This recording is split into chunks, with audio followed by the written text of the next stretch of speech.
I must have misheard that. There must be some sort of mistake here. Let me hear that again. There's no way he just said that. Hold on. Can I get an image of your butt? Can I get an image of your butt? Dude, what kind of weird fucking shit is that, man? He asked her, hey, before you go, can I get a fucking image of your butt real quick so I can jack off to it? Like, what the fuck? Like, what do you think the answer to that's gonna be? Hey there, can I get an image of your butt? Sure, okay, let me just bend over right here. Here, take a good pic. Like, what the fuck? Like, what do you think is gonna happen when you say that?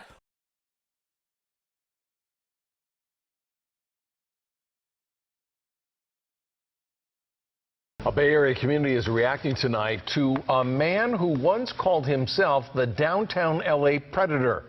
He's now living in their neighborhood. Daniel Patrick Silly is a high-risk sex offender who has moved to Rohnert Park. Now police want people who live nearby to be on high alert because they consider the man a high risk to reoffend.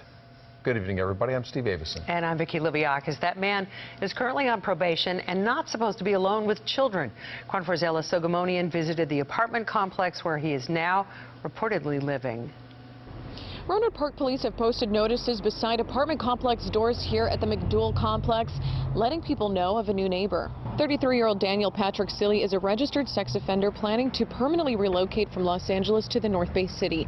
He's staying with family at the McDougal apartments in the meantime. Police are letting neighbors know, as directed by Megan's Law, because they believe him to be a high risk to reoffend. Rohnert PD report detectives have found social media and other online posts by Silly with sexually offensive material.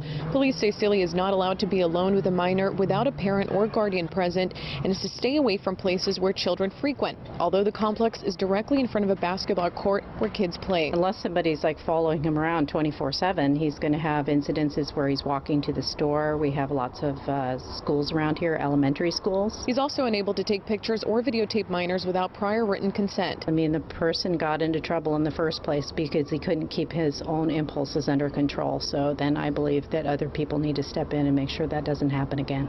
Police also remind the public that it is illegal to commit an act of crime or harass a registered sex offender. In Rohnert Park, Ella Sogomonian, KRON 4 News.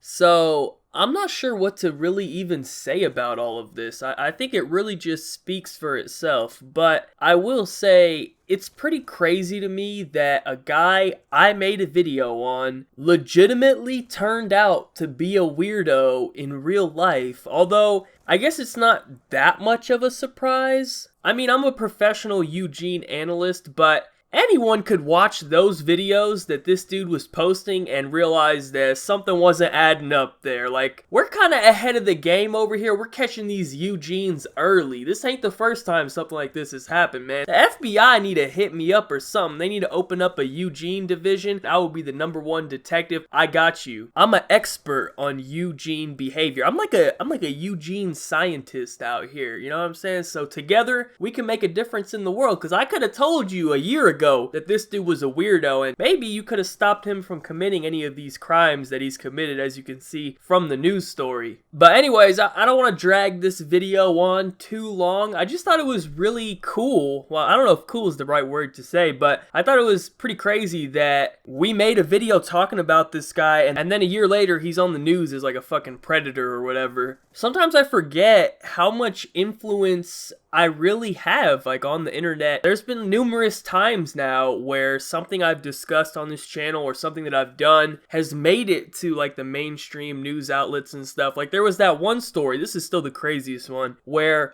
those two kids were planning to shoot up a school or something. They had drawn up all the plans. They had like blueprints and stuff. And then you find out in the news article that they had a code word of Eugene. Like, come on, man. That has to be about me, right? Like, that was actually a little bit concerning. I was like, bro, is the FBI going to come like question me now? Like, they're going to surely tell them where they got this code word from. They're going to show them my video. I'm going to have the FBI at my door. Like, I was a little bit concerned after that one. And then just the other day, day, I got on the news for trolling Walmart on Twitter. Like, when stuff like that happens, it really just puts it all into perspective, man. Like, sometimes I forget. But anyways, that's it for the video. I'll link the original video on this guy down below if you have not seen it. It's from 2016, has around 300k views, I think. So I'm sure a lot of you remember this guy. But anyways, thank you so much for watching. Be sure to leave a like rating if you enjoyed. Subscribe if you're not already. Follow me on Twitter. Links in the description down below. Other than that, have a good day and peace out.